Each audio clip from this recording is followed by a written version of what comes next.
has been engaged in lawless actions that is so devastating and could be something that will be damaging to our country for quite some time to come. I think first and foremost, one of the most visible aspects of this is Elon Musk.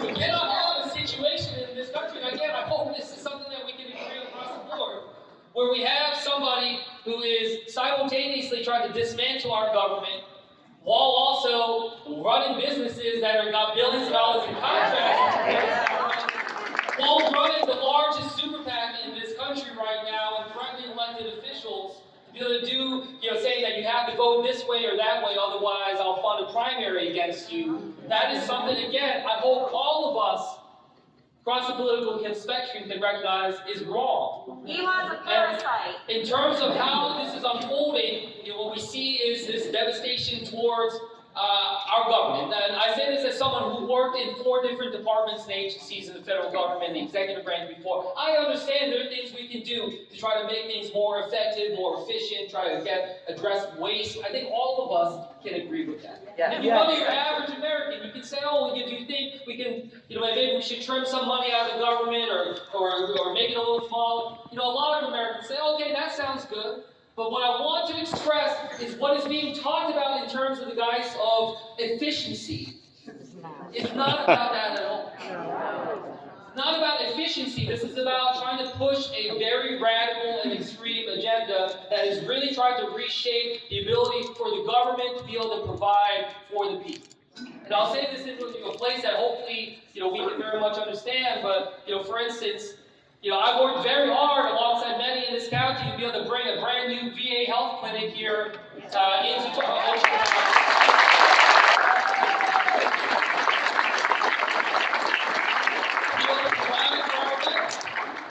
Now we're seeing efforts at trying to cut tens of thousands of staff for the VA, and not to mention all these government officials, all these government public servants that are being fired. 1 out of every 3 government employee is a veteran. This president right now is engaged in an effort to be the president that has fired the most number of veterans in American history. That is not the kind of distinction that I think that Ocean County will want to stand for, given how large of a veteran community we have here. So this is an effort that's very much abusing that power in terms of that dismantling. What we see is an effort that is also trying to do something to be able to consolidate more power, which is to be able to call for emergency powers. This presidency has, for instance, called for a national emergency on energy at a time when our nation is producing more energy than we ever have in our nation's history. Including on fossil fuels, it's not something that they can complain about. We're seeing this president evoke the Alien Enemies Act to be able to take an action. So again, for people to just situate us, Alien Enemies Act has only been invoked 3 times in our nation's history. The 1812 War, World War I, World War II. Oh, now 4. Each of those had Congress do its constitutional duty to declare that we are in a war. Congress declared. Now, I'm in Congress right now. We have not declared that we're in a war. We have no right to be able to engage in that type of activity, and let alone the fact that the last time we invoked the Alien Enemies Act in World War II, our nation used it to round up thousands, tens of thousands of Japanese Americans and turn them in the middle of nowhere. We don't have a good track record when it comes to this type of action. On top of this, what we see is an effort that is about, right now, and this is something that we're really seeing peaking at this moment, but an effort right now to discredit and demonize the judiciary branch right now. Ooh. And that is incredibly dangerous. Incredibly dangerous on so many levels. I've been engaged and working with a judge here in New Jersey. You might know her name, Esther Salas. Does that name ring a bell? Esther Salas is someone that's a judge, doing her work in the courts. Obviously, some of the people that come before courts aren't going to like the kind of rulings that she made. One of those showed up at her house, shot her husband, shot her kid died. And when we see what's happening right now, when we see the richest person in the world calling out judges by name, when we see the President of the United States calling out, them by name, we see how dangerous of a moment this is for the judges, but also for our country. This is a dangerous moment in that way when we see this effort to try to impeach judges, to try to say if anyone rules against this president, that this is something where they're now seen as the enemy. They're now seen as someone who's going against our nation. Well, if you look at the judges who are ruling against Trump right now, if you look at it, and the study's been done in terms of categorizing, they seem, more on the liberal side, the centrist side, the conservative side. What you see right now is you see of the judges, liberal judges have ruled against Trump 84% of the time, centrist judges 86% of the time, and conservative judges 82% of the time.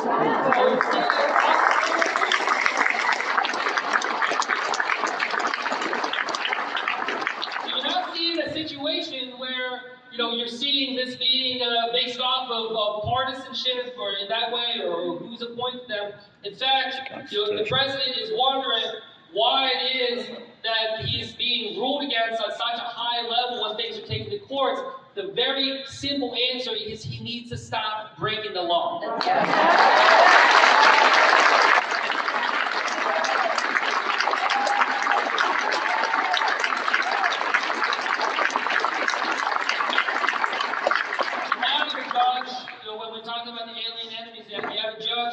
Judge Boasberg has been coming under a lot of attacks by the president. The president calling him, like a liberal, radical, activist judge, saying that he was appointed by Barack Hussein Obama. No, he was appointed by George W. Bush. Somebody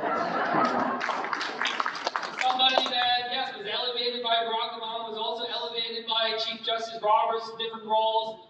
If you look at some of his ruling records, he took action that allowed for conservative, he ruled in favor of a conservative organization to get access to 14,000 emails of Hillary Clinton. He ruled in favor of Donald Trump to prevent his tax records from going out there. It doesn't sound like a liberal, radical activist judge to me.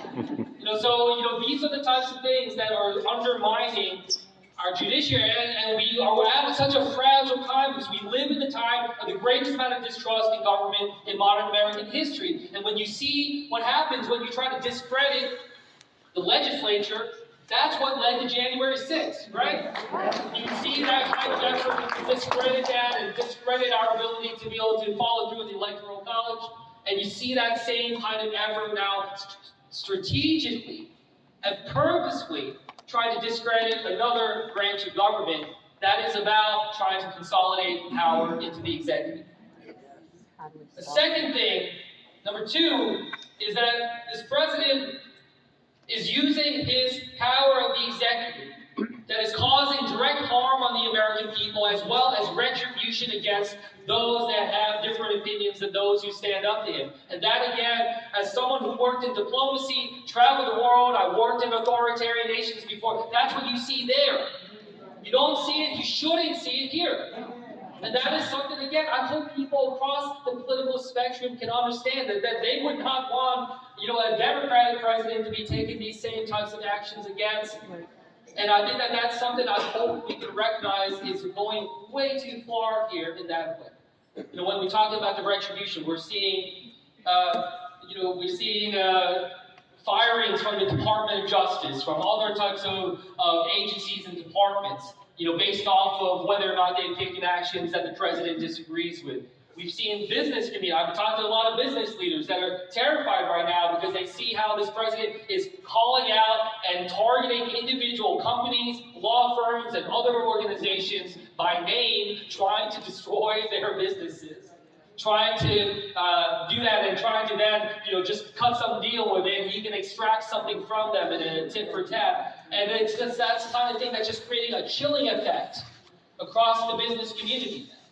Making sure, and that's why you have, so many billionaires, coming before him, surrounding him in that type of way, pledging fealty to him. That is not a democracy. When you see efforts that are trying to squash dissent, even if it's ideas that you don't agree with, you shouldn't have this situation where you see that kind of attack, whether it's against students like Khalid, whether it's organizations like Habitat for Humanity that are coming under attack for work that they've done by, EPA Administrator Lee Zeldin, who doesn't believe in climate change. I mean, these are huge problems that we're seeing right now in terms of that sense of retribution out there.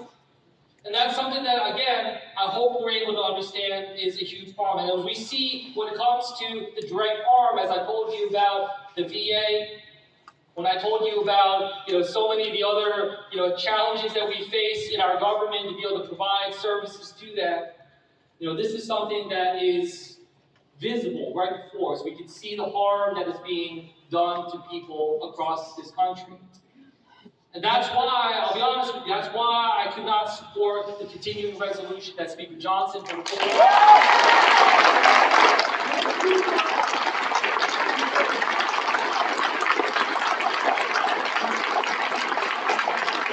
I think it's important for everybody to understand that what Speaker Johnson did, what President Trump did in pushing that forward, in trying to ram something through unilaterally, that this was something that caused a real no-win situation for this country. And it was an absolute horrible choice, not just for Democrats in the Senate, but for America, that we're in a situation that, yes, if there is a shutdown, we would see, I was telling you how important the courts are to so much of the work that's happening right now. Yes, after 2 to 4 weeks it is shut down, we could very well see the judiciary running low on money and having to lay off staff, not being able to move forward with some of the cases that they're engaged in, that are trying to potentially hold this administration accountable for its actions. Now, we have a lot of government workers right now. In fact, there's one in Egg Harbor who she told me that she disagreed with my vote when it came to the CR, my position when it came to the CR, because she was worried about losing her job, and she was, rightfully reminded that, yes, after 30 days, the administration does, if a shutdown continues past 30 days, that the administration does get greater powers to be able to determine who to fire and who not to. So, again, we constantly remember that it is Speaker Johnson and President Trump that put our country in this horrible situation.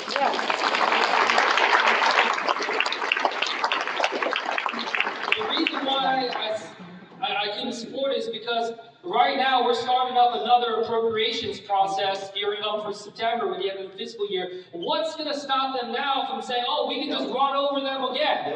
Right. I think that's why it's important, and I'll be honest, I disagreed with Senator Schumer in terms of his decision in terms of allowing that to go forward. We're going to have some very serious conversations in the Senate this coming week, and I wanted to touch base with all of you, give you my thoughts, hear from you about where we go. But what I think we should have done is I think we need to not only push back, but we got to show what it is that we're trying to fight for. When we're going up for this September with the budget, we got to hold up our budget.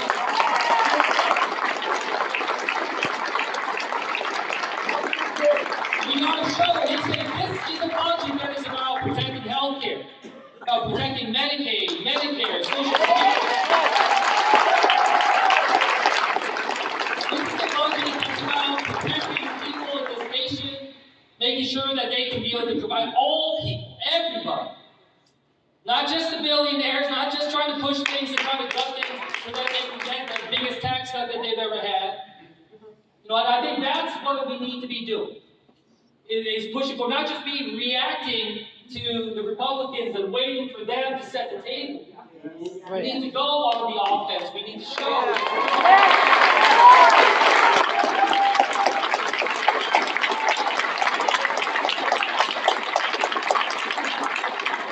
We need to be out there every single day doing events like this, in communities like this, to be able to show what it means for us to be able to push that message and be on the offense.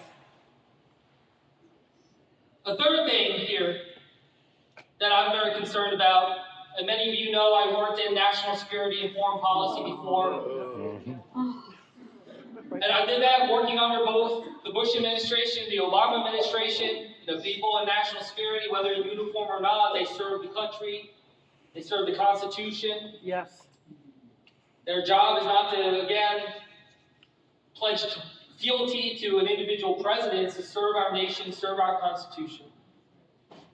couple weeks ago, last month, I was in Munich when Vice President Vance went up and delivered what I thought was one of the most shameful speeches of foreign policy that I've heard an American leader give. Standing in Europe in front of our allies and our partners who have fought alongside us in so many different wars and shaming them, calling them out, disrespecting them, and then we see this president disrespecting NATO, criticizing NATO, wondering, threatening to pull us out of NATO, when the only time that NATO ever invoked collective defense, Article 5, was in the defense of the United States after September 11th.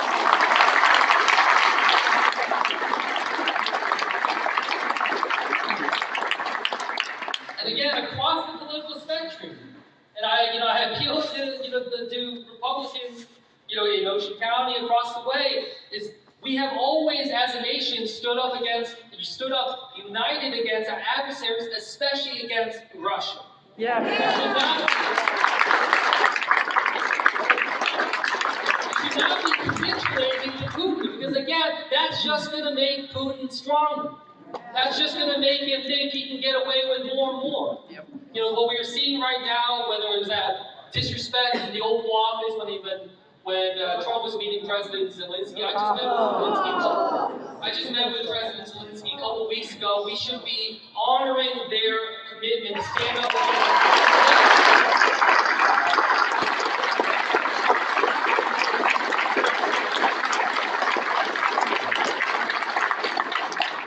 We are literally going to celebrate our 250th anniversary next year as a nation. We should be understanding the importance of standing with nations that are trying to protect themselves from invasion, trying to protect themselves from authoritarianism and dictatorship. That is something that is very fundamental, and it's not just for them, it's for us. It's about the fact that it makes us more secure. We live in a very tumultuous global world. What happens when it comes to Ukraine is going to shape how Russia acts, how China acts, how Iran acts, how North Korea acts. I mean, North Korea literally has troops in Ukraine right now fighting alongside the Russians. Instead, we have a president saying that we should own Gaza, thinking that that's a good idea. We see that continued violence there that I know nobody wants to continue to see going on. We want to make sure that we get Edon Alexander, the hostage, back home to New Jersey for his family. We want to see the end of this violence that is taking the lives of so many Palestinians. I know families here in New Jersey who've lost loved ones. We want to see that, but we have a president that clearly is uninterested in that as he's posting AI videos of him, lounging on the beaches of Gaza. They take it over and try to turn it into that type of Mar-a-Lago in the Middle East. That is not somebody right now that, again, I hope people across the political spectrum understand is acting like a commander-in-chief. And this is something that is very dangerous, because it's not just about his ideas on different policy issues. I hope you can see it is a coherent belief, but it's a belief that I think is going to make us weaker. What he is trying to push is a neo-isolationism that is trying to withdraw America from the global stage. And if we withdraw from the global stage, it's going to create much greater security problems abroad, but it's also going to hurt our economy. It's going to make us weaker, and I'll tell you, when I talk to leaders and officials in other countries right now, they tell me, they're like, hey, look, we're just moving on. You let us know when you get your act together. You catch up. But we cannot wait for America anymore. How sad is that? How sad is squandering a century's worth of investment where so many people fought and died to be able to get our country to this place where with our abilities to have these freedoms, now we're having those freedoms taken away, and so we're squandering all of that leadership and that leverage around the world. So that is something that's going to make us weak. The fourth point is, why is all this happening? How do we see it? Well, look, when I went around Ocean County and when I went around New Jersey this past year, top thing that I heard about high cost of living. We've got to get affordability under control. Things are too crazy right now. Do we see the president taking strong actions on that? No. Over 60% of Americans right now, across the political spectrum, don't think this president is doing enough to lower costs. In fact, he's making it worse. These tariffs that he's been trying to put on are going gonna be devastating to our country. It's gonna hurt. It's gonna, you know who it's gonna hurt the most? Us. Those who need help the most. It's not gonna hurt billionaires who have so much money that they have their own personal space program to build rocket ships out of space. It's gonna hurt average people, the types of people that we know are right here in Ocean County. Seniors on a fixed income. You know, people working 2 to 3 jobs just to get by. The people who are struggling right now with food insecurity. I've delivered Meals on Wheels here in Ocean County and other things that we've seen the true level of hunger here in Ocean County. That's what's going to be hurting. And people need to see that. And that leads to the 5th point is, what is this all leading towards? Why is all this happening? Whether it's the cuts to the government and the firing of employees, or this effort to be able to get rid of the Department of Education and try to cut this funding that is so critical for our public schools. And create these lies and making it seem like it's the federal government that's controlling the curriculum across the country. No. They don't. No, we have local control. We have that ability. It's just what we've seen over the years is that we do need, if everything goes back to the state level when it comes to education in terms of the standards across this nation, what we've seen is what we saw before, which is we're going to see abuses when it comes to discrimination. We're going to see abuses where places are not going to invest the level. And in particular, we're going to see real harm befall the disability community. In terms of kids with disabilities now left out on the side and completely deprioritized. And that's something where, you know, it's so important as we see the strides that we try to make to help support students and young people with autism or Down syndrome or any number of other issues. They deserve to be able to live a good and decent life.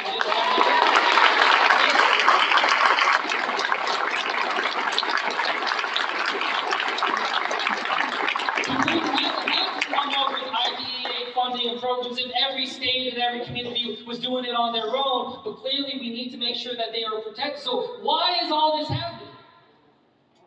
It's not because they're just trying to reduce the deficit and be fiscally responsible. All that money that they're saving is going towards the trillions of dollars of tax cuts that they're trying to give to the richest people in this country. Boo! That is where it's going. So I just really want us to just constantly understand it's important to follow that money and be able to see what is actually happening. And I know it's not easy to look at, and it's tough to see and see it right in front of us. So therein lies this question. Therein lies a very important question, which is this question of what comes next. Where do we go from here? What do we do? Now, what I think, as I've been going around and I've been seeing, you know, just how the country's responding, going through the research, trying to understand, especially for, you know, voters that voted for Trump before, or movable voters, swing voters, and other Americans that are maybe not paying as much attention in this moment. What I see as incredibly powerful, a couple things that I think we could really need to push forward in a concerted way to build a national movement around.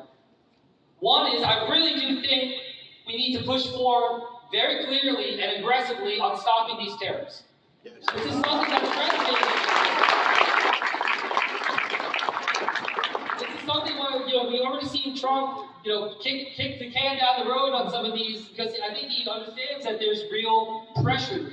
He understands that it's a vulnerability. And I think that that's true. I think this is something that can galvanize a wide coalition across the American people, especially the business community. I've gone around, and I ask you to help me, go around Ocean County, talk to business owners, talk to the business community, you know, hear how they're feeling, try to get them to speak up. Let's lift up these voices. I'm trying to build a network across this entire state, trying to mobilize my colleagues to do so around the country and really try to hit home just how devastating the tariffs will be, because we call them what they are. They are attacks on the American people. Yes, they are. You know, it's going to be a big lie from the Trump administration when he tries to say, oh, the American people are not going to have to pay for this. That's a lie. The same way he said that Mexico would pay for the wall. That's a lie. And that's what the people need to see and understand, that we're the ones that are being punished for this. In fact, the estimates are that that every American could very well face $2,000 increase in their costs per year, based off of these tariffs. That's a lot at a time when people are really struggling. So that's something that I think we need to engage in. Another thing that I think is incredibly potent and something that can very much mobilize a wide coalition across this country is I believe that we need to mobilize a national movement to save Medicaid.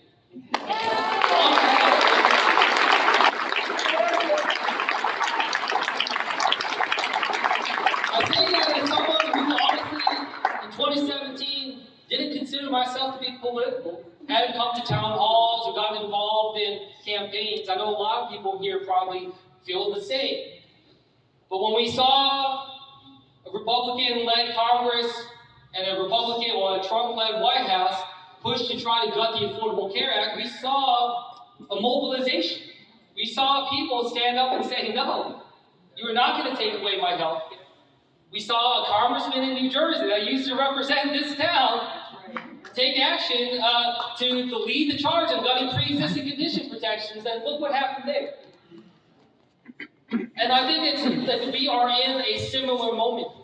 And why I say this, and I know it feels like it's challenging, and we say, okay, well, what are the chances we can do, what are the chances that we can succeed in saving Medicaid? Well, I can assure you, if we don't try, it's never going to work. And in 2017, we saw how mobilization at town halls, Republicans getting yelled at, and we see this grassroots movement mobilizing, creating that energy around the country. I do personally believe they created space for people like John McCain and others to be able to oppose their own party, to be able to stop it. And look what happened. We did stop that effort to be able to gut the Affordable Care Act.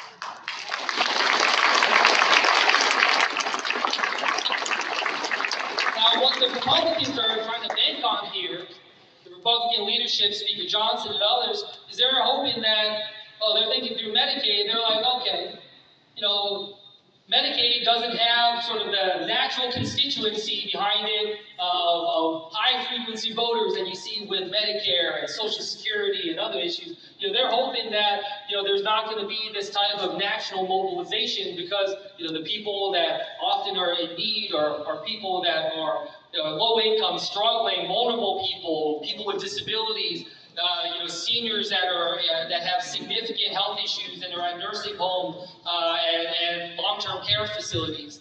They're hoping that there's not going to be the kind of noise. Right. But what we see here is we have 2 million out of 9 million people in New Jersey getting their health care through Medicaid. 1 out of every 3 kids in our state, Medicaid. People with disabilities, Medicaid. Seniors at nursing homes, long-term care, those that need it the most, Medicaid. And it's not just that, it's about their families too. I will share this with you. This is something very first. I'm going to get through this town hall, but I'm going to have to immediately go and be able to go to my father because my father just took a bad fall overnight. He's at the hospital right now. He's being cared for now, but these are the types of challenges that people are facing. And it doesn't just affect him. It affects me, it affects my family, it affects so many others.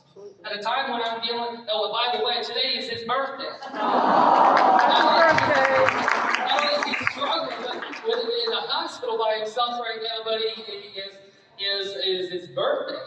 And we need to make sure that we are there for them. But as I've gone through it, we've been having to struggle with my father for a while now, not only the physical issues, but we're seeing a level of cognitive decline now that is getting very challenging for us to be able to manage. And what we've seen right now, and I see it personally, but I've heard it from so many others, that we are in a situation right now as a country where either we're paying out of our pockets, $10,000 plus a month, or we basically had to put my father on a path toward bankruptcy to make him eligible for Medicaid. Like, how is that the choices of people in the richest ones have?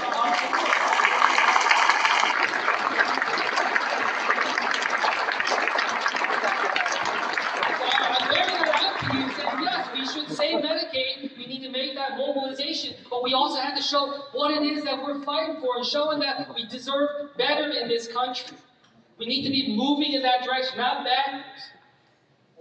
Another thing that I'm trying to mobilize on, a lot of you know, you've seen the work that I try to do and try to stand up against corruption, whether down in DC or whether here in New Jersey. I think that this is something that can be very potent. You know, when you see this situation like the conflicts of interest with Elon Musk, when you see a Secretary of Commerce, plugging and shilling for Tesla and other challenges that we're seeing throughout this administration, we know that there are real problems that are happening.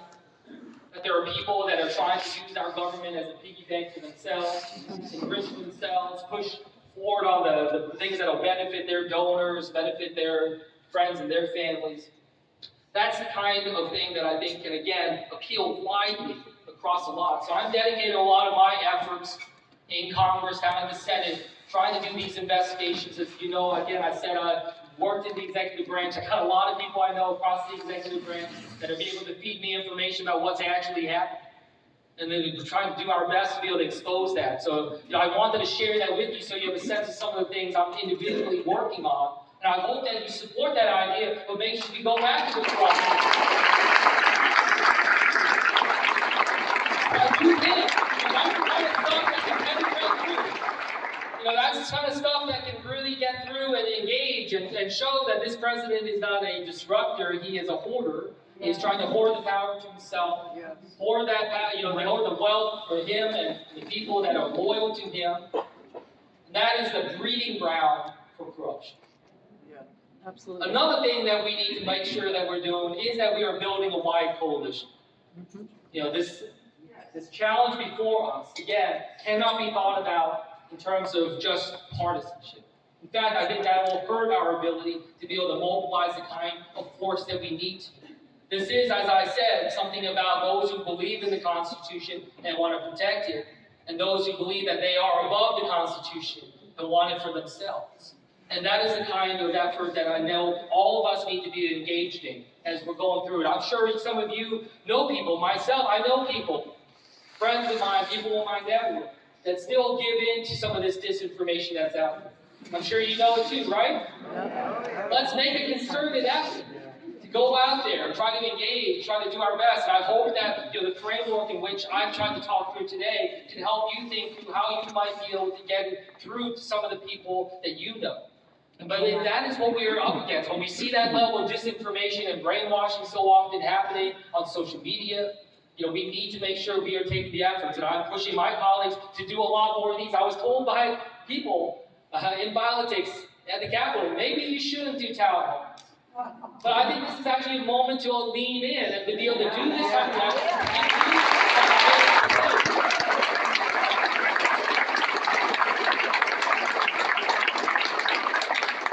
I know I went on for a while. This is a lot longer than I usually start, but I felt like I wanted to really explain to you how I'm seeing this law. I hope it was helpful for all of you.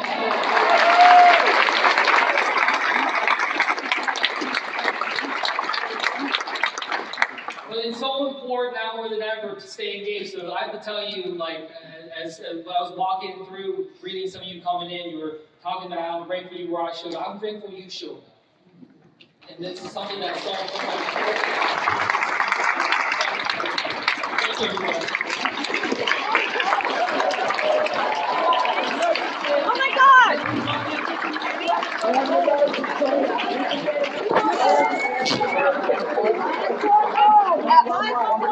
Somebody call 911.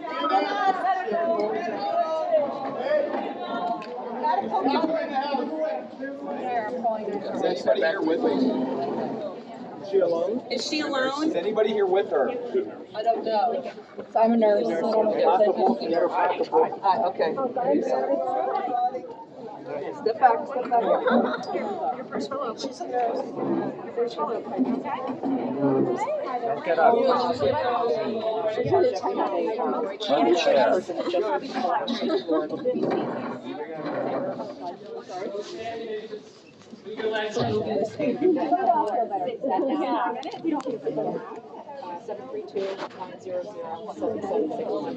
Hey, can you do me a favor I don't know. She just kind of actually came out of it. She just sat up, but I think she's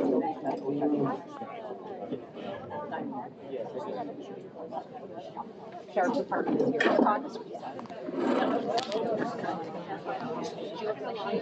Lie her down.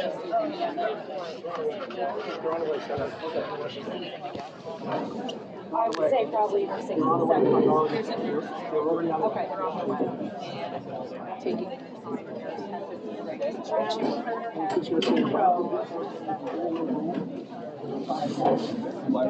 Elevate her feet. Can we elevate her feet? Do we have something to elevate her feet on? Yeah, so Do we have something to elevate feet? Chair. Okay. thank you very much. Bye-bye.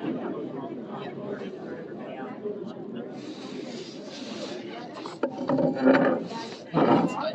You're right, sweetheart.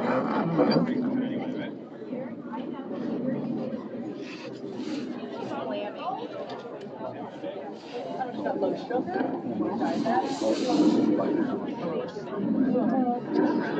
Someone has something juice. Yeah, we have enough. Okay. Something sugar. Yep. Diabetic. I don't understand, yeah, something soft would be good. Okay.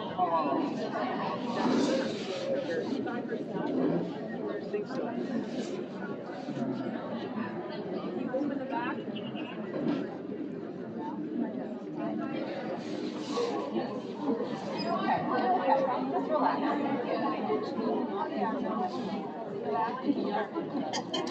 Someone had a donut. These are sugar. These are sugar. Perfect. Oh, that's good. Great. 2 or 3 of these. And then we have donuts coming. So why don't you sit up? Wait for the donuts. He's probably the best way to go.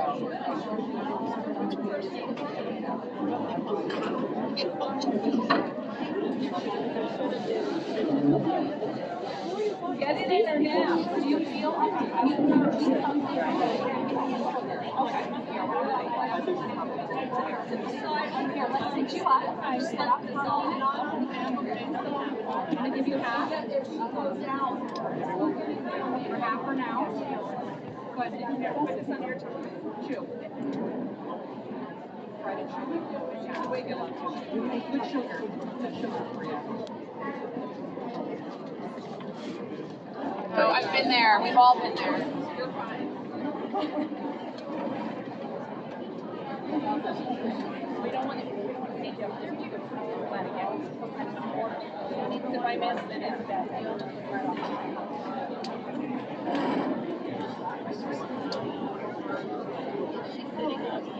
Oh, you have these? Oh, okay.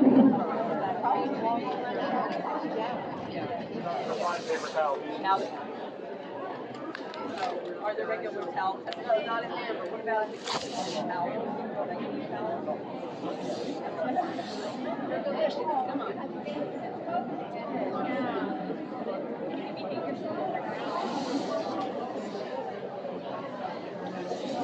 It's got more color than she did. Wait, don't wait.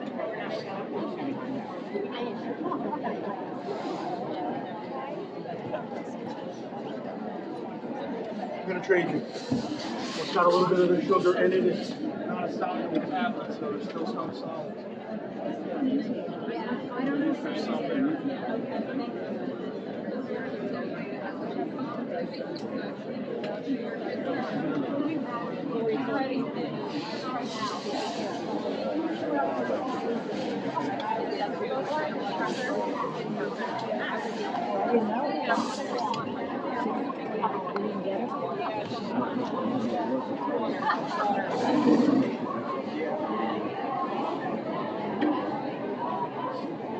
It's just something that was student yesterday.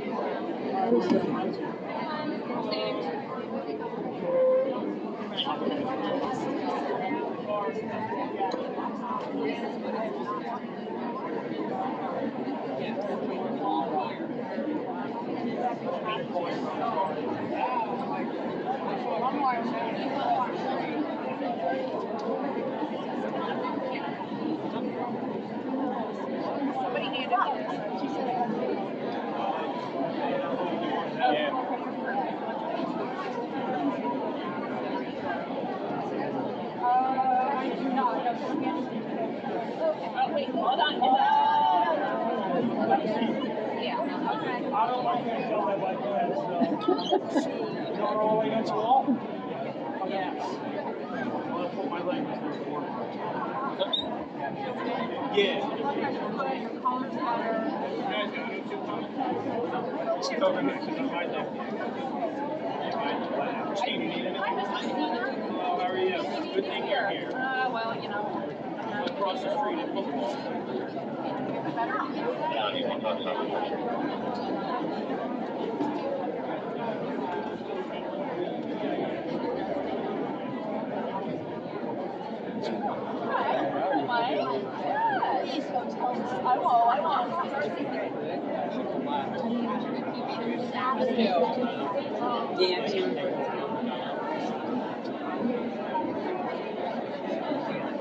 You only got about 4 hours because they're gonna wear off. It's like you can punch it while you're up to it. Those are nice and soft. You want to get at least 12 to 15 right shoulders out.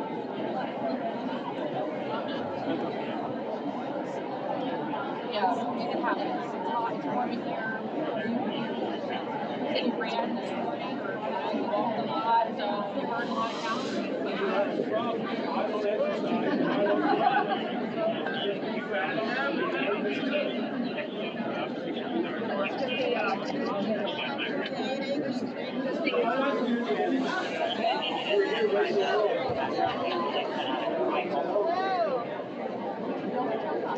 My name's Nicole. What's your first name?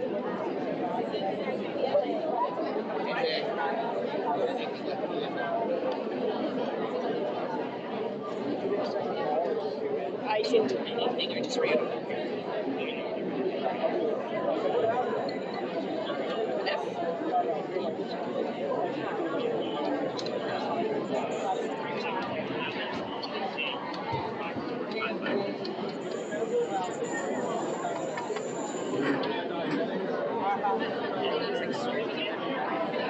She's like, you're in the tablet, you're in the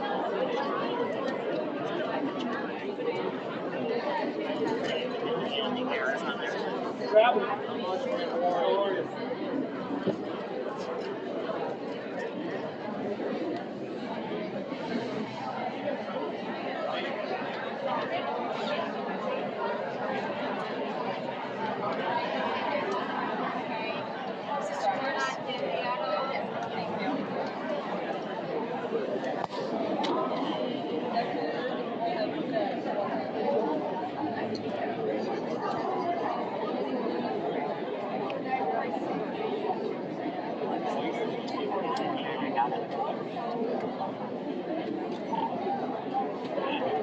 Like your shirt.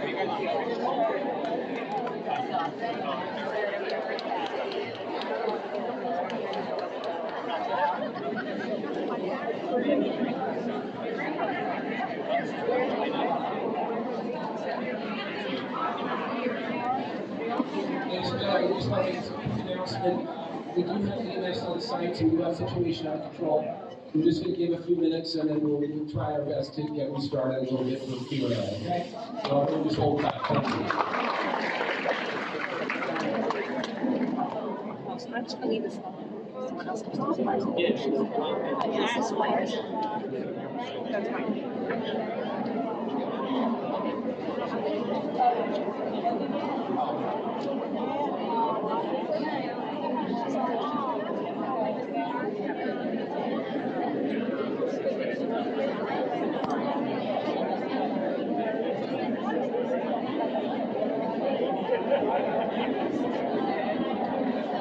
My friends are watching C-SPAN. They're texting me right now. What's going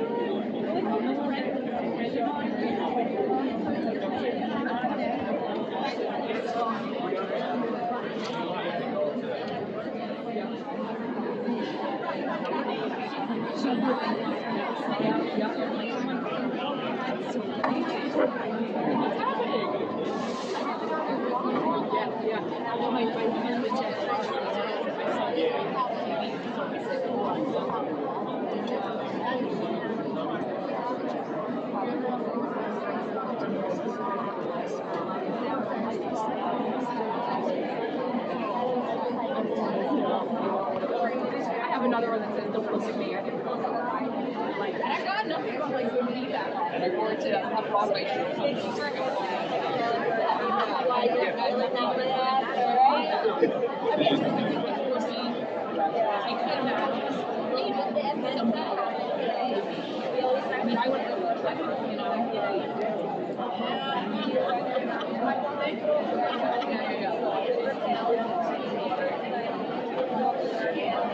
You do great work out there.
No, I'm a nurse, so I just ran instinct, you know, ran over. She was cleaning.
We're good so far. You sure you're not dizzy at all?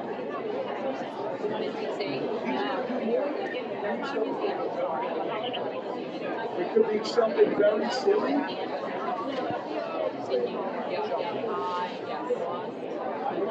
You're back. This isn't really good. I would go with that. Dance go, don't play $20, go right in and get on. So this is what I'm gonna tell you.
So now you can literally just sit against this out.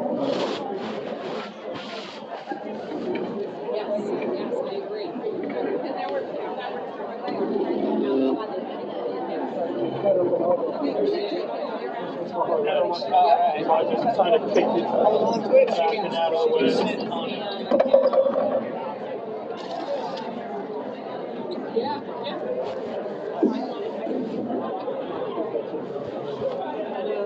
No, she's not, but it seems like it was most likely. Thank you. It seems like it was probably.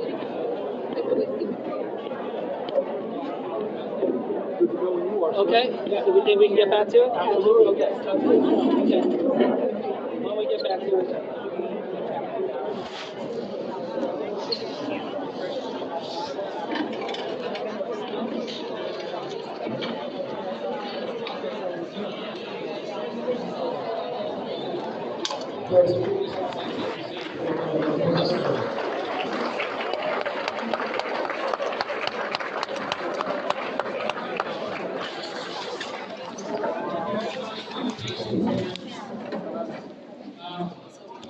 Why don't we just start to get back into it?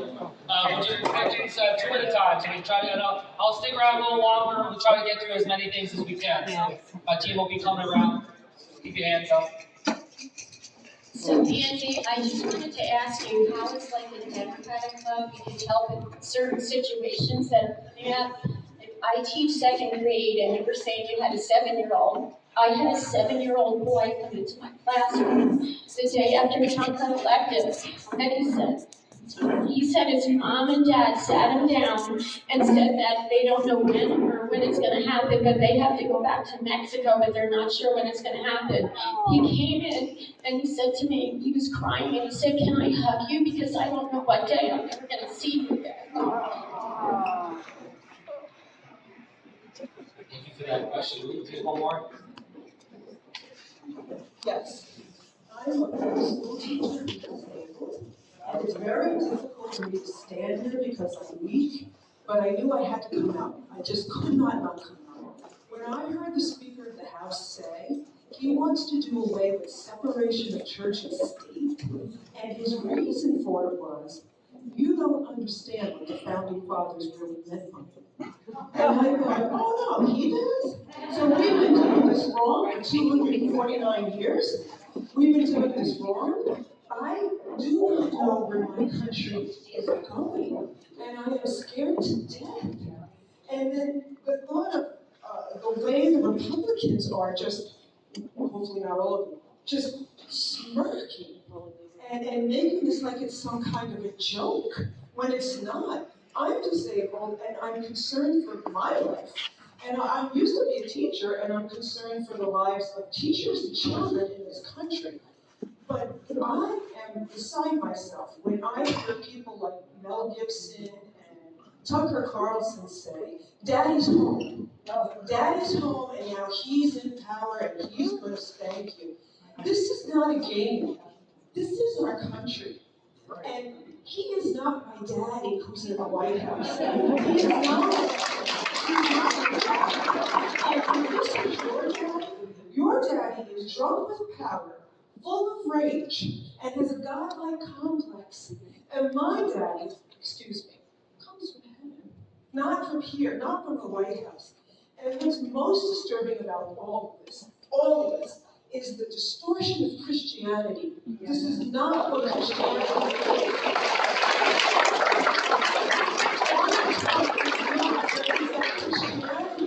In fact, he's the opposite of it.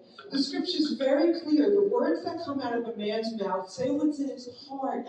And you will know my people by their fruits. And these fruits do not match Christianity. And I'm most scared for that.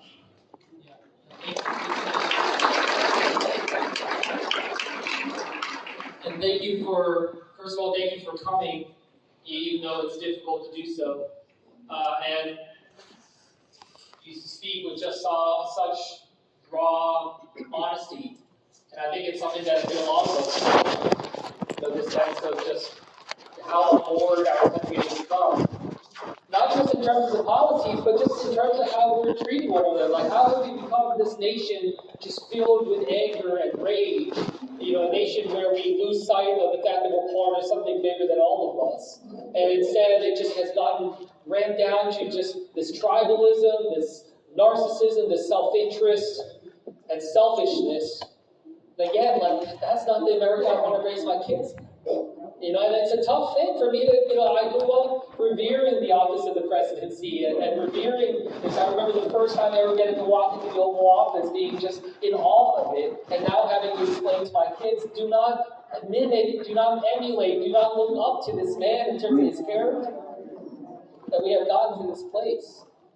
So yes, look, again, we can have differences in policies, but that's not what's happening right now in our country. We are seeing a corrosion, and I think that's something. I grew up.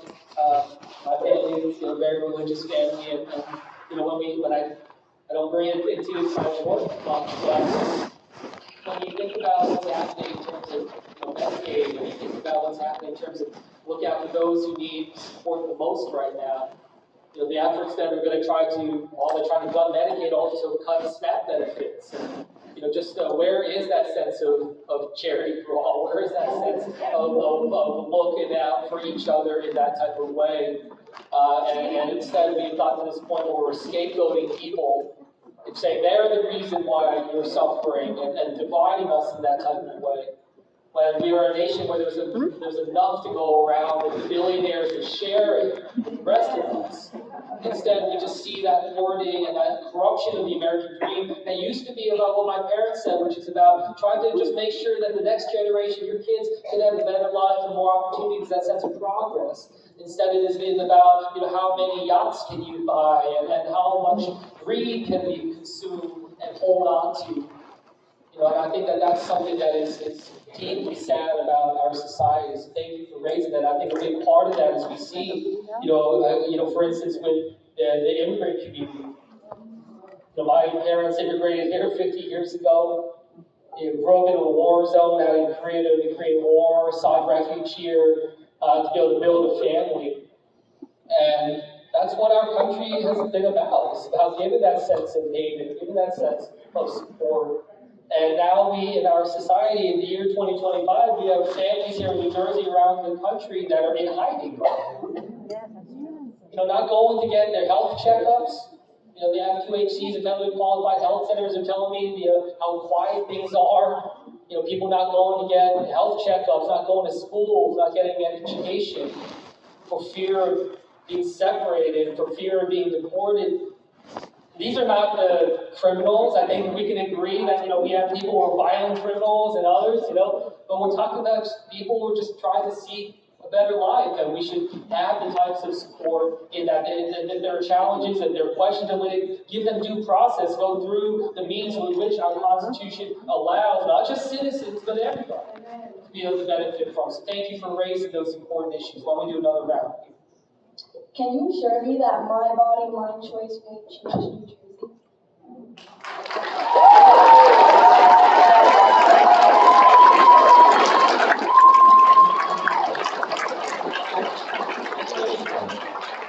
Can you assure me that my body, my choice won't change New Jersey? Look, I'm going to be honest with you, that I'll do anything too, but you asked such a such an important question right now. We are at a point right now where we have such a level of anxiety and unpredictability as a country that it's hard for me to be able to look you in the eye and say nothing is possible. And that's why I think we're here, right? You know, because we understand that just because we're in a state that has voted against Donald Trump and has a Democratic Party in control of the state level, we don't know what could happen next.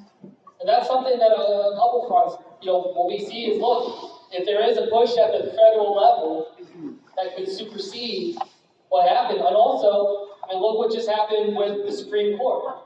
And so, we're not at a place where we can feel those assurances. And again, I think that's why we know that these are unprecedented times, that we're in uncharted territories. And the other thing I'll just say is, look, what we need to focus on isn't just at the federal level. We here in New Jersey have an opportunity, unlike something that people have across the country. We are one of only 2 states that has governor's races here. A lot of my colleagues in the Senate, they come to me, they're like, what's happening in New Jersey? What's it feel like on the ground? They know that we have an opportunity to do something that people in 48 other states don't have, which is try to shape what this national mood and this national movement and momentum is. Now, I can't go into the politics direct here in this setting, but I'll just tell you is that I hope you understand that that is something tangible that each and every one of us can do, and that the next governor of New Jersey will have a very big role in terms of understanding whether or not we are a state that fights for the people or a state that fights be alongside and bend the knee to Donald Trump. So only take 2 questions. Lisa Arena, good morning and thanks for taking my question.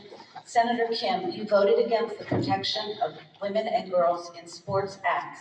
In communities like Brick Township, where high school sports are vital for young women's development and scholarship opportunities, your vote raises concerns. How do you justify the decision to parents and female athletes who feel it compromises fairness in competition? Thanks for the question. Want to take one more? Andrew Siegel here. I just want to bring up, I'm a service tech, travel across the whole entire state, and as probably a lot of you probably know, in this state, it's become a very, very MAGA. Like, from 2016 to, like, worse now than it is. And I believe it's in messaging, and everybody, like, I've seen a lot of people say Chris Smith isn't here, Cory Booker isn't here either. And at least Andy Kim, like he's in Senate for 6 years. Cory Booker is up for re-election in 2 years, and he's not coming out and talking with us. And my main question is, what's going on with Democratic leadership, and what are we doing? What are we doing to actually change the leadership and have a better message? I'm tired of hearing from Hakeem Jeffries and Chuck Schumer, and literally, like, the hair that I have, pulling it out, and then hearing AOC and Bernie Sanders and cheering for them. And I don't hear any leadership talking about that. We're talking about good leadership. Yeah, thank you for the question. I'll take them in order. So, yes, there was legislation that was put before the Congress, legislation that was pushed by Speaker Johnson that I felt was not in good faith. It was not legislation that was trying to address what it was actually about. What we have understood in terms of the rhetoric here out of Speaker Johnson, out of Nancy Mace, out of others, is that they're using this legislation to try to push forward on their fundamental belief, which is that they think that people in the trans community have mental health issues, and that they don't believe that that is something that actually exists. And I cannot support that type of approach.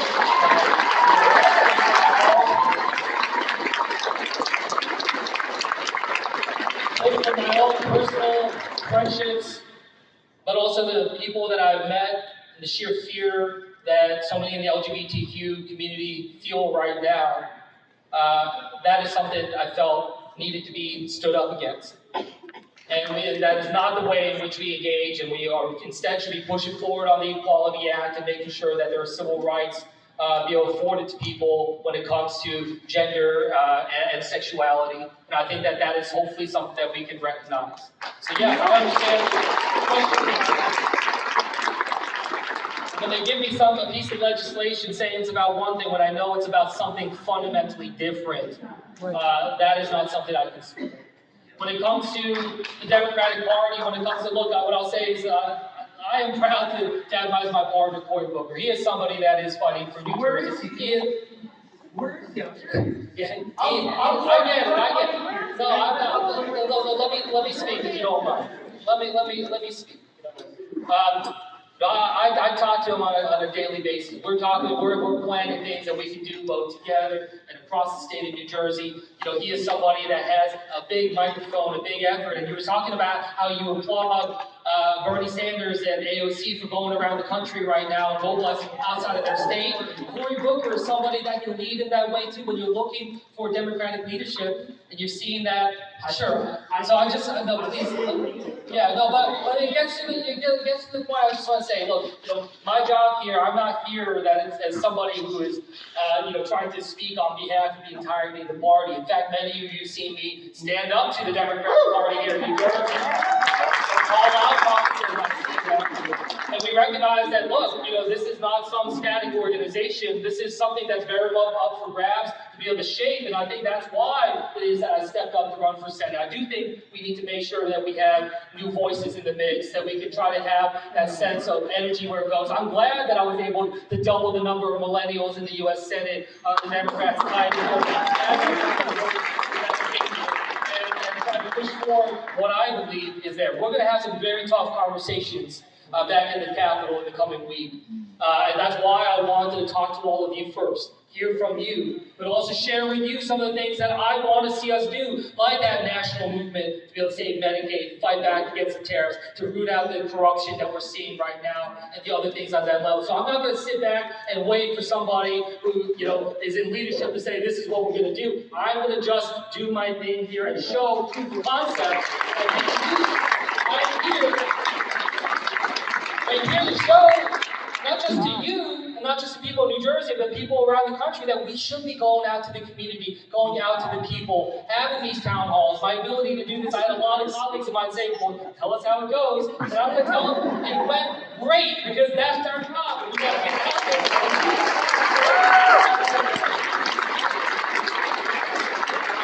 One thing I've learned about politics over the years is that you cannot just assume that someone else is going to fight your fight for you, right? And we got to make sure we're pushing in our ways. And if you have good ideas for me to consider that you want me to engage, this is our chance. And I'll try to get through as many questions as we can. At some point, I want to let people go, but I'll stick around and try to stick around and be able to talk to folks more and more as we go. But let's do a couple more rounds of things. Oh, you got it. Okay. Hi, my name is Jamie Franceschini. So I'm glad to hear your comments today on the constitutional crisis and the actions that you're taking to reclaim Congress's power and their co-equal roles in our government. Like this gentleman up front, I also wanted to voice my concerns about the leadership in the Democratic Party and echo those sentiments.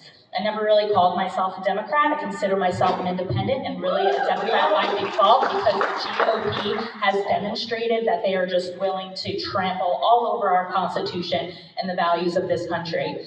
Donald Trump is an elitist billionaire, a rapist, a criminal, a convict, and an insurrectionist. The Democrats have not been able to beat him.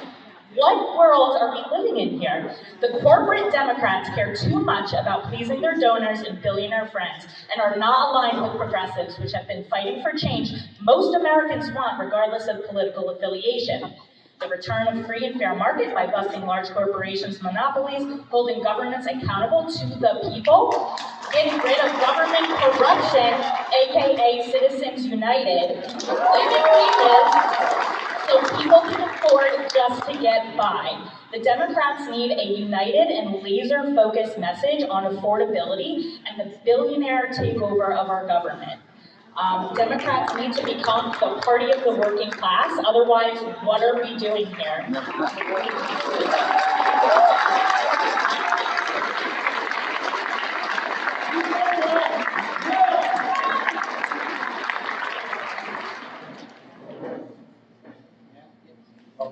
I'd like to ask, something I don't hear much about these days. I'd like to know what's being done to protect the election process and to ensure that we will continue to have free and fair elections.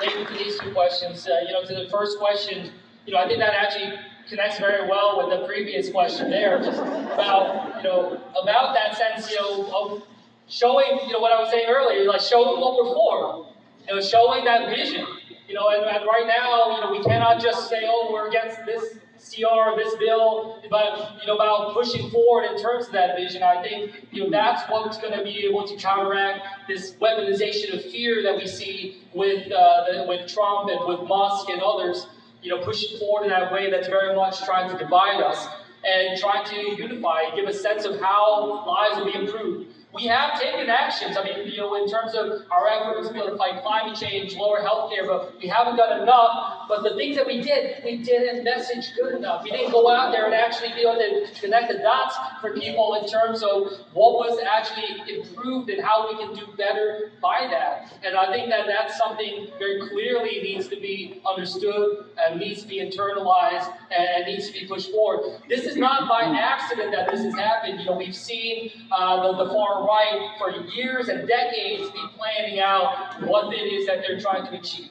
Whether that's on the Supreme Court and the plan to be able to overturn Roe v. Wade, or what we've seen in terms of just the, weaponization of what we see so much about social media, and why it is that we see that become such a cesspool for disinformation out there, and sowing that sense of hate and anger that makes me terrified about my kids' generation as they start to get into technologies and other things like that in terms of what's going to happen. So I hear you on that front. Now the question is, what are we going to do? What is our actual approach on that front? So yes, I agree that absolutely needs to be where the focus is.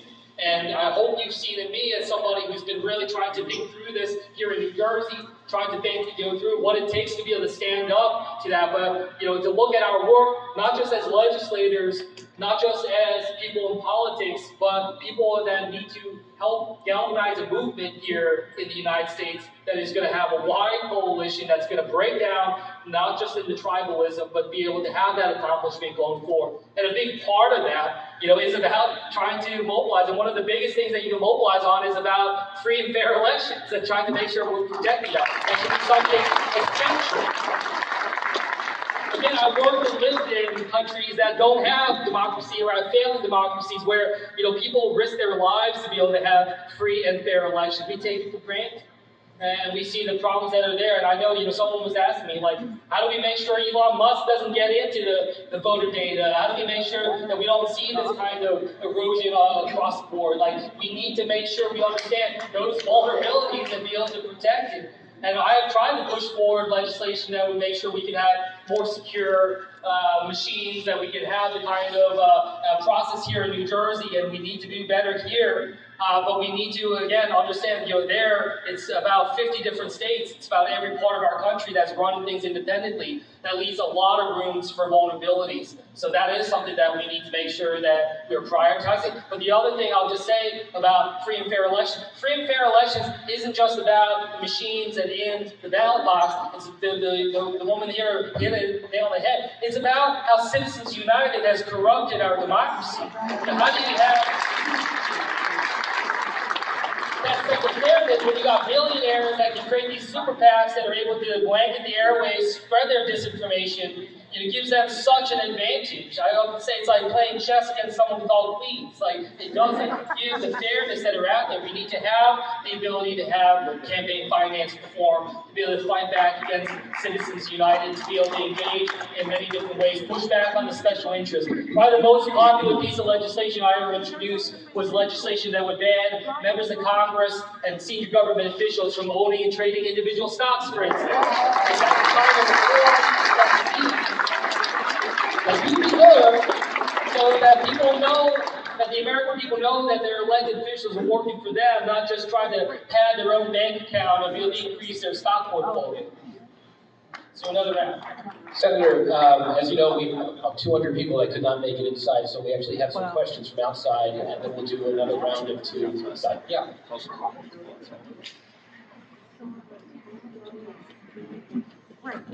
Okay, the first question, but I'll do these three and then we can do some more. And thank you to the people who are outside. Again, there are hundreds of people outside and more people.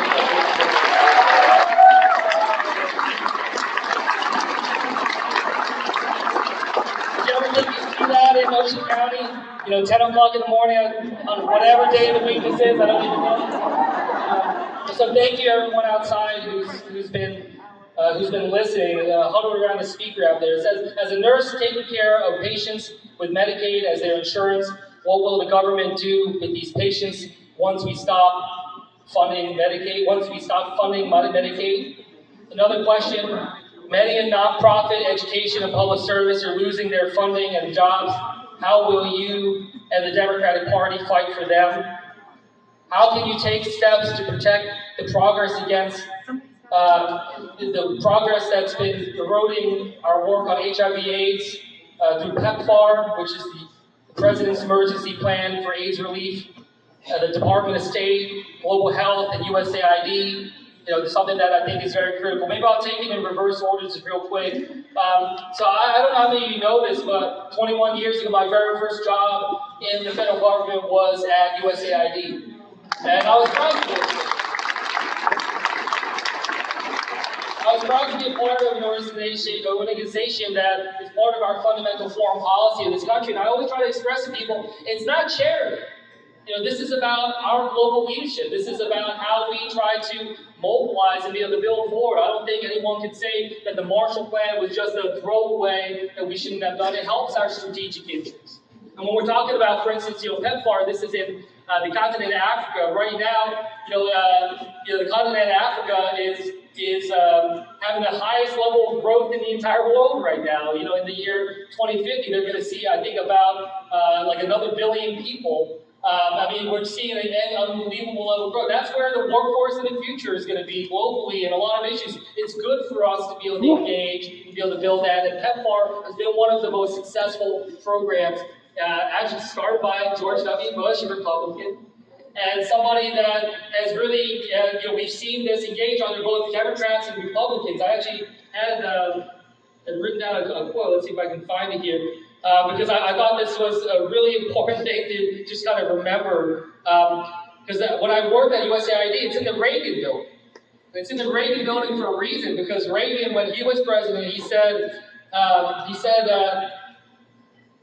the ultimate importance to the United States of our security and development assistance programs cannot be exaggerated. He said, the excuses. We can't afford foreign aid anymore, or wasting money pouring into these poor countries. Or we can't buy friends. Other countries just take the money and dislike us for giving it. Well, all these excuses are just that, excuses, and they're dead wrong. That was Ronald Reagan that said that. And I think it's important for us to recognize this. And right now we're seeing China actually now taking up some of these programs that we're now cutting off and going to the rest of the world and saying, if America's not going to be with you, they're going to toss you aside, we'll stand with you. Just handing it over. We're literally doing President Xi and Putin's jobs for them in terms of being able to spread their influence. So yes, I hope we can continue to push on with PEPFAR, trying to address it. This is in litigation, other steps that we're trying to take, and I still am hopeful that we can reinstate, USAID as soon as possible, be able to get this forward and stop the chain of elections that have so, clearly illegal actually going through. In terms of this effort of the nonprofits, education, public service losing their funding, we saw that with the funding freeze effort that came underway. And what we saw was one of the most visceral. When I look back on the last couple of months here, when the funding freeze happened, we got 700 calls to our office just in a matter of a few hours, just immediately people coming out there and understanding. Again, that's what we need to hear. We need to hear those stories when we're hearing about how programs for Head Start are going to get cut off. When we're hearing about programs that are for people in the disability community to be able to live independently are being cut off. That's the kind of story that's going to be able to help us make real what this is. Because as I said, the average American, they're like, oh yeah, let's trim some money. Like they're only hearing that from Elon Musk. They're going to think, oh, that sounds reasonable. But we have to be able to make sure that we're breaking through in that type of way and standing up. And when it comes to what comes next, the next big fight in Congress is going to be about this budget reconciliation process the Republicans are going to be putting forward. And when we see what cuts they have, that's something that we absolutely need to stand against. This nurse, I think it kind of gets into this. I won't linger long here, but just, when it comes to Medicaid, what will the government do to these patients once Medicaid funding is cut off by the Republicans? There is no plan B here, and I think that's what's important to know. It's not like just the state of New Jersey can take up the entirety of that funding, when we're already struggling when it comes to our own budget and other issues. No state can be able to take that on. So unfortunately, people need to hear the consequences. And if Medicaid is cut, especially to the extent of the $880 billion that Speaker Johnson is pushing for, and Donald Trump and Elon Musk are pushing for, people will die. That's why I think that there can be a national movement to really push on this. I brought to the joint address as my guest a man who suffers from cerebral palsy. His name's Kevin. And he was there at the Capitol with me, and he said he needs Medicaid to be alive for his health care, for caregiving, for modifications to his home so he can be able to live the life that he deserves. And he said, very much for him, it's like, give me liberty or give me death. He's like, if they go through with these Medicaid cuts, people like him will die. And I think that that's why it's so important to be able to lift up these stories, to be able to create that national movement, to be able to push that, to be able to have that effort. We run national TV ads and other things and really informing the people in America what is at stake and be able to hit home just how damaging this would be. So thank you for those outside with those questions. Why don't we take a couple more here outside? First of all, I just want to say thank you very much for continuing to do the town halls. They are very necessary, and so thank you for that.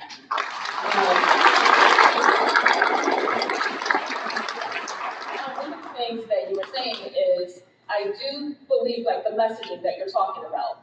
When you're talking about the cuts, I don't think the average person understands that the states get a lot of their funding from the federal government. So for instance, all of these services that people expect to continue to happen, but they are proponents of the cuts in federal funding, they don't understand that the federal government is feeding those programs. So I think that's the messaging that really has to be louder that's coming from the Democrats.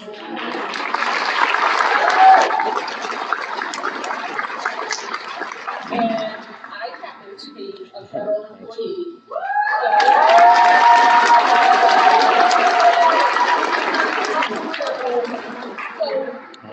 So one of the things that I am also is a union official.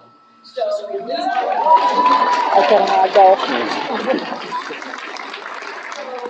are fighting what's happening across the board, because a lot of these firings that we've seen, obviously the judges have said that they were illegal, but yet the current administration is still fighting the rulings.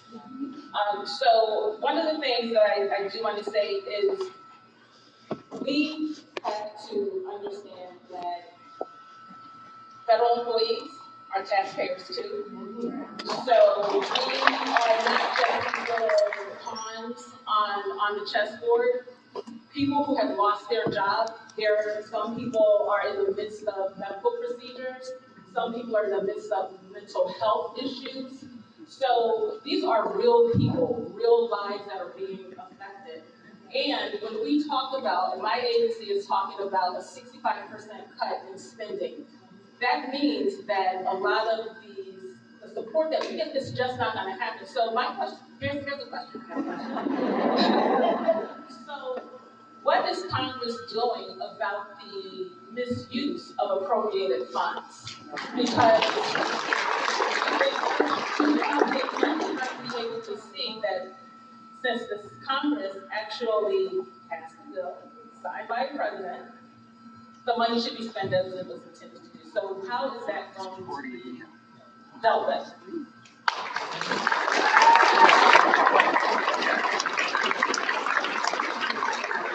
Senator. Hi, Senator Kim, thank you for being here. My name is David. I just arrived here in a time machine from the year 1939. I'm taking a look around and I'm curious as to apparently why a lot of things have not appeared to be changed. Kidding aside, a couple of nights ago, last week, Doge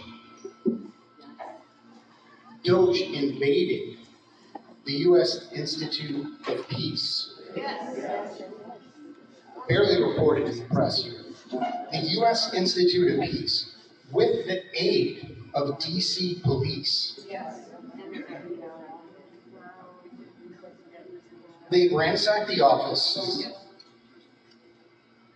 replaced the president of the U.S. Institute of Peace, which is not even a federal institution. The question is, who is Doge? What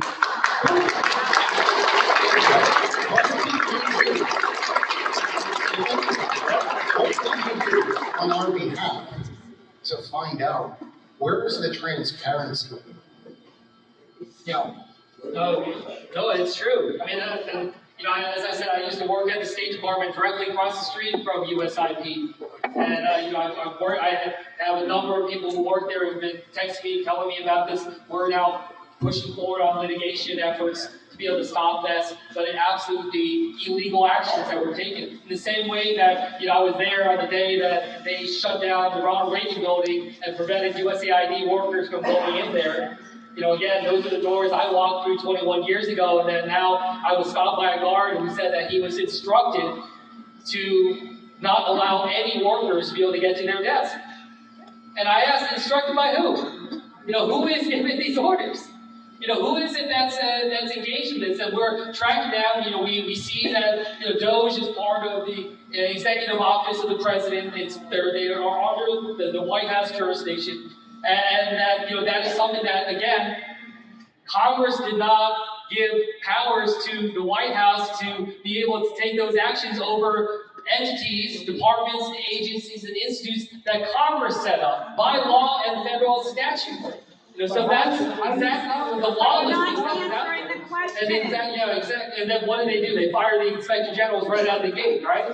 Why do you do that? Because you don't want to have that transparency. You don't want to have that accountability. So what we're pulling on is we're trying to interview all these people on these different agencies and departments, including institutes like USIP, be able to document that's going through the litigation side, but also trying to see what investigations we have to be able to engage. For instance, I'm on a committee that has oversight over DC. And so if DC police are engaged in that type of activity, those are things where we need to have that sense of understanding and transparency in terms of what's happening. But you deserve to know, who is actually doing this work, on a day-to-day level. Beyond Elon Musk, the fact that we don't know, while they're trying to claim that this is again about, against fraud and waste and abuse, while they are simultaneously hiding themselves from the American people, they do that because they know what they're doing is wrong. Yeah, exactly. On a day-to-day level, and I think that's something that again needs to be exposed. And I was telling you, that's one of those efforts that I'm putting my effort into in terms of exposing that corruption. Because I think that these are one of the things that, again, people across the political spectrum understand is wrong. And that is something that can really lead to exposures of some of those corruptions are key. And it gets you, when you contrast that to federal workers, right? When you contrast that to those that are serving our nation, serving other both Republicans and Democrats, I call them the steady hand at the wheel. I for one, when I see this divisiveness in the country, I for one believe that what our country needs as we approach our 250th anniversary is we need a new era of public service in this country. We should be looking over our public servants and exemplars of those that are trying to do this right, which is not trying to tribalize our politics in our country and just lead to a system. We had a period of time in our nation where public servants were pushed aside and loyalists were put in. That was under Andrew Jackson, and it was called the spoils system. And it was called that because for decades we saw corruption run rampant. And the answer to this, that tried to push back on this, to solve this, was the creation of the professional civil service. And saying that, it's not a good idea to just have a president come in and appoint everybody and have the loyalists and to be able to have that type of approach, because it just led to so many problems in our society. Because you see somebody, I don't know if this name means anything to you, Russell Vogt, you know who this guy is? If you don't know, you should understand who this person is. He's in charge of an organization, the Office of Management and Budget. Normally very low-key, no one knows what's happening. But he is somebody that is really running a lot of the plays here. He was one of the lead authors of Project 2025. And what he said, even before he came into office, into work, is he said that he wanted to traumatize public servants. That's literally the word he said, traumatize. Wants to make them wake up in the morning and feel like they're the enemy. That's exactly what he's doing. That's exactly the playbook that they're running. And so, yes, when we see that, when we see him directing the misuse of appropriate funds, we need to have that transparency. Need to be able to document, understand where that's going. But what we see right now is, Speaker Johnson, Leader Newt, unwilling, we should, from the Congress side, be able to take our own direct litigation to be able to defend our branch of government. And unfortunately, right now, the people that can bring that direct lawsuit against the executive branch from the legislature is the Speaker of the House and the Majority Leader of the Senate. Which is why it's so critically important that people know that and they understand, how it is that we can try to push in that direction, put the pressure on them, but ultimately be able to change, take the gavels away from them. And we think I'll stick around and I'll answer other people's questions afterwards. Thank you, Senator. My name is Carl from Westfield, New Jersey. I get very nervous speaking publicly. I'm much more nervous about what's happening in this country, and that's why I'm here.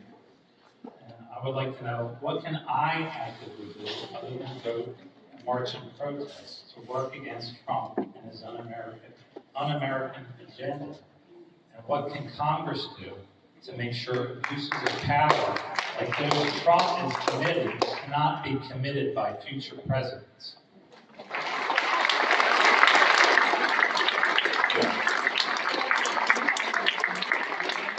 Hi, I'm Jessica DeFalco. I came here today from East Windsor in Mercer County. Thank you, as the other woman said, thank you for coming out and hearing us today and speaking to us.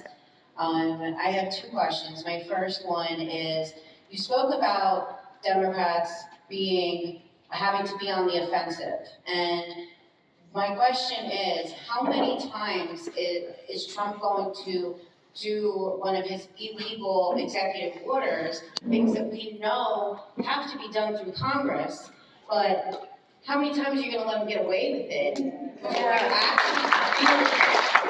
actually says, you can't sign this order, you can't do this, or find a legal way to arrest him or impeach him, something.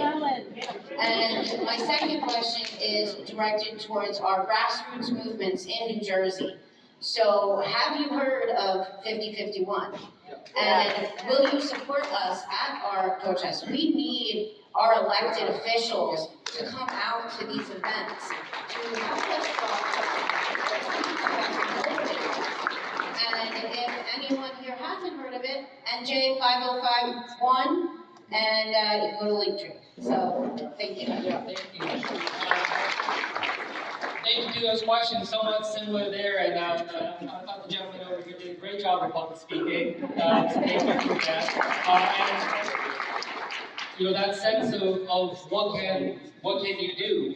And certainly I think it kind of meshes with that sense. There are protests efforts, there are community groups. I am speaking at a number of these, I can't go into it again in this setting right here, but finding those groups, people ask me, like, how do you try to engage, how do you try to draw attention to it? Yes, it's important to draw attention, but what's also important is about sustaining that Senator, attention. he's great. Like, how many times have we seen a Talking mass about shooting in this country? those with government agency. This young man, or this man over here, said it was a private agency, the Peace Group, but they invaded that. That's a fascist movement. I mean, that's obviously, you know, I totally understand the anger of the government agencies. They're organizing together to stand together. Not in favor of the that government at all. That's been one of the most remarkable tracking organizations that I've seen. We see that on the news. We need that kind of action. What I was talking about was effort to stay dedicated. I pointed out, part of what the Republicans are counting on is that there is not sort of a natural constituency there that is organized in the same way that there is for Medicare, or there is for some other issues that are out there, and that's what they're counting on. So that is what I'm trying to help build. And I'm going out there and I'm trying to engage with the disability community across Ocean County, across the state. You can help. Let's try and engage with my team to help us understand, how do we try to reach out to those families? Making sure that they understand what's at stake. Making sure that they can then engage the community to be more broad about that effort. When it comes to long-term care nursing homes, when it comes to people who are struggling and working 2 to 3 jobs, and Elon Musk and others are telling the American people that these are lazy people that don't want to work. That's wrong. And so that's what we're trying to coalesce around. So think through your own lives. What communities are you connected in? This is one of the communities with the strongest veteran community in not only the state but in the country. That is a powerful constituency. And I have heard from so many veterans that are so upset right now about the cutting of funding that's supporting veterans to prevent suicide and to have health care, that people being laid off that are caring for our veterans, laying off the veterans who work in the federal government, on a lot of different fronts. Like, that is something, if you are connected, if you are able to, let's mobilize that community. There's a community with a tremendous amount of credibility. And connecting them to some of these protests or other movements, I'm happy to try to engage as much as I can. This is my first week back since the start. They've been locking us down there with so much what's going on, but at every chance that I am trying to do this. This is my 3rd town hall in less than 72 hours.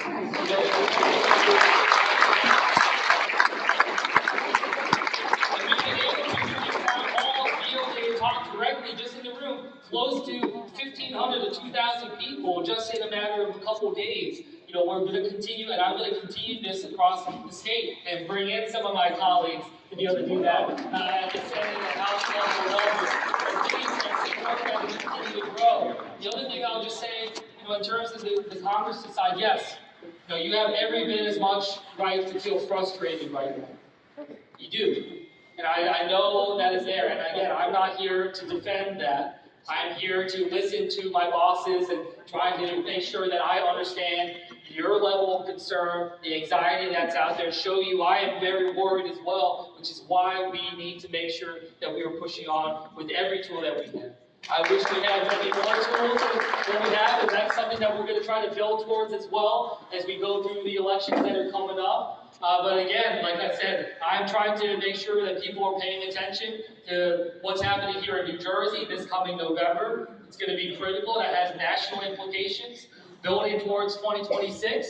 But we also know we can't wait to 2026. There are damages being done right now. And I'm going to do everything I can to be able to build up my microphone, be able to engage, make sure people in the community, if they go tell them about this town hall. If they didn't know about it, ask that they follow me on social media. Go to kim.senate.gov, follow what we're doing. I need your help to be able to build up that kind of platform here in the state. I'm also trying to mobilize nationally as well, especially when it comes to young people. So look out for some of the things that I'm trying to do on that front. Again, I can't talk about it in this setting.